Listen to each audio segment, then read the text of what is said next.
Welcome to PK Woodworking. And today I'm going to talk a little bit about scratch marks.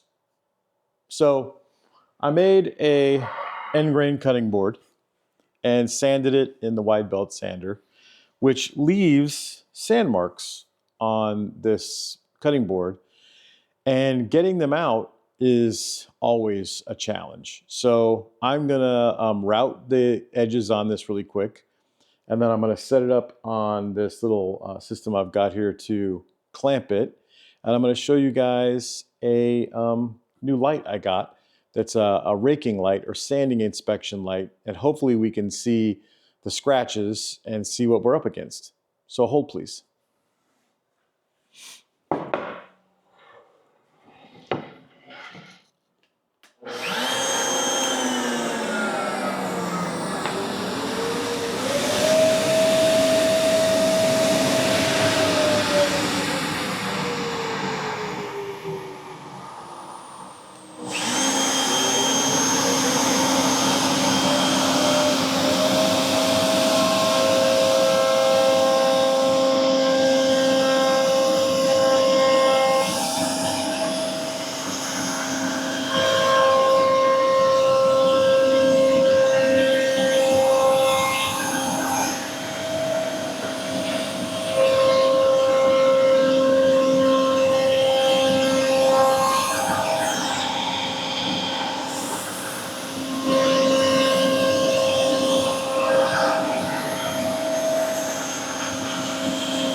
So the grit dust collection system that I have, this router connects to the little trigger, and then as soon as I turn on the router, it turns on the dust collection, which is really nice. Okay, now we got our space back. Little cleanup. Sometimes I make statements like, you know, if you know, you know. But if you're watching me make or sand a end grain cutting board, you probably don't know. I don't know. But this is maple and Paduke. And the maple is hard maple. It's end grain. And the only way really to flatten it would be an end grain cutting board is to sand it. You can put it through a planer by gluing on some extra pieces on the outside to keep it from blowing through all the end grain, but the results usually aren't that great. So on a wide belt, it's really easy. You just send it through, but you're gonna, regardless of the final grit on the wide belt, you're gonna have sand marks on it. So right now, I'm gonna attempt to start sanding the boards, and as we get closer, I'm gonna show you this Surf Prep inspection light and what it can do to help you be able to see all of those scratch marks, because the worst thing you can have is you get to the point of putting oil on a cutting board, especially an end grain one, and then all of those scratch marks show up, and the polish that you'd expect and the beauty of the wood just doesn't show through. So, and then you got to start over again. And the problem is now you're starting with oily wood. Sanding oily wood is not fun. So let me get going on this. It's going to take a long time. So this is definitely going to be on some serious time lapse to get this to work, because sanding end grain cutting boards is a labor of love.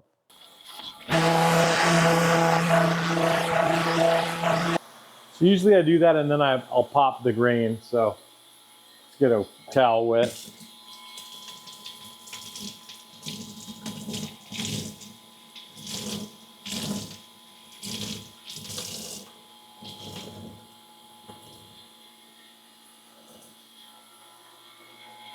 So then I'll get it wet to pop the grain. And then I'll switch to the other side.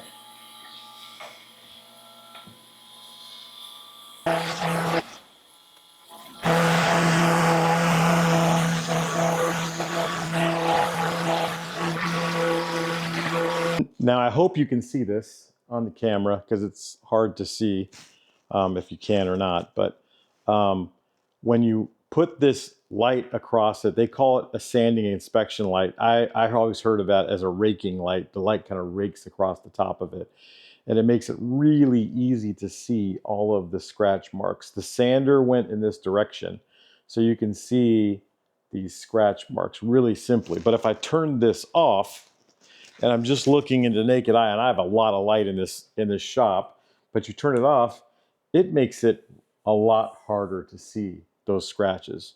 But when you turn it on, they just pop right away. So another Black Friday deal right here, but always wanted to get one. And now it's going to make it a lot easier to know when to stop sanding at certain grits. So let's continue.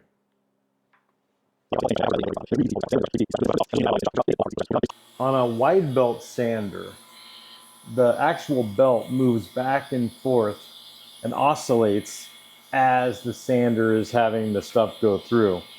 And now I can see the line. It's like an S that goes through here of scratches where there's a defect in my, I have a sanding pad in there. And you can see that line going through there as you start to sand away the rest of the stuff. So you think you're done, but you're not even close to done.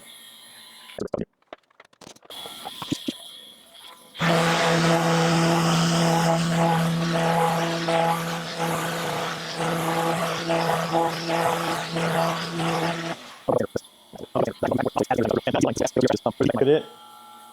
I can even tell how the sandpaper behaves when there's still a lot of scratch marks. So it's getting better, but like right here in the middle, man, whew, that's the really hard maple, I guess. And then this is really hard too. You can tell it's just a lighter color. Yeah, we got a long way to go.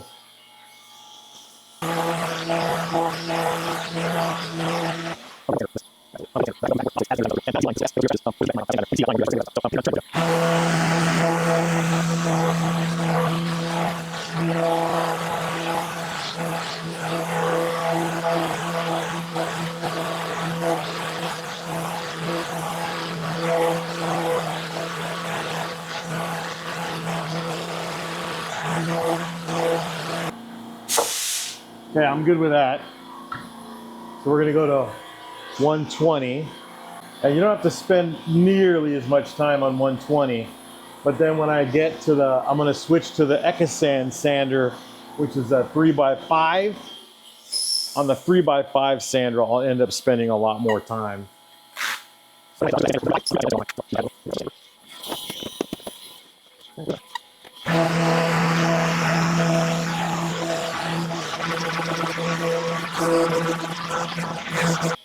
We're gonna switch to the Surf Prep, or the Ecosand, I should say, but it's the same as the Surf Prep, basically same machine, I believe.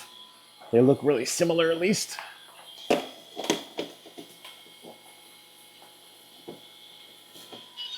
So this uses a pad to sand with.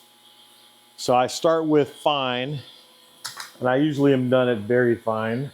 This sandpaper doesn't sand as aggressive, but it does not leave any marks. And it polishes the edges really, really well.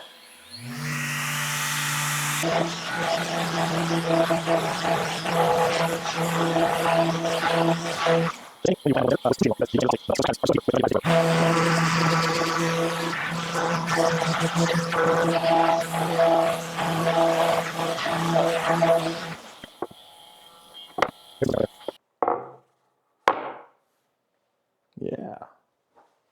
So let me see if we can get in here and see this a little closer. Hopefully we can. Get this camera in a little closer too. So the scratches should be visible in this direction if they existed, and you can see they don't. You get fooled sometimes by the different grains because the grains will show them sideways or whatever, but if you know which way you sanded it, they're gone.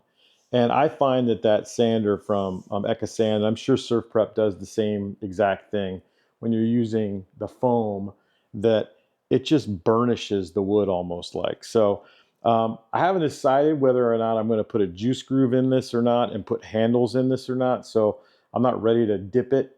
I'm going to hold that off for tomorrow, and we'll finish up this tomorrow, whether I decide to put in some juice grooves or not in this one or not. But we're done sanding and we're on to the next part. It's day 2 and I have made an executive decision. Because of the size of this particular cutting board, which is like 17.5 by 13, like I think if I put the juice groove in here, it's going to take away too much from the actual space that we're doing any cutting on. So I'm going to go ahead and give it the dip, and we're going to call this one finished here. So what I do is I stick it in here and it submerges it completely. There we go. And then I leave it in there for an hour or two. I'll flip it over to the other side, leave it in there just to make sure it penetrates both sides. Sometimes I leave it in there even overnight, but and then after that, I stick it in this separate empty tub to let it drain most of the leftover stuff that's going to weep out of the board afterward. And then we're done. And so yeah, and then at the end of it, you come up with this just creamy smooth like top of the board. And I'll also put in some wax, and I'll buff the wax in too at the end. But I think using the raking light to really get rid of all of those scratch marks that sometimes you just don't see because you haven't polished the wood the way that you could polish the wood.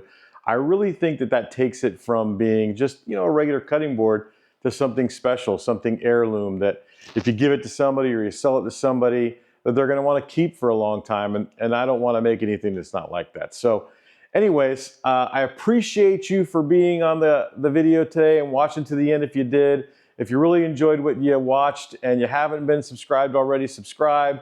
If you are subscribed, like it. And thanks again for watching PK Woodworking. See you on the next one.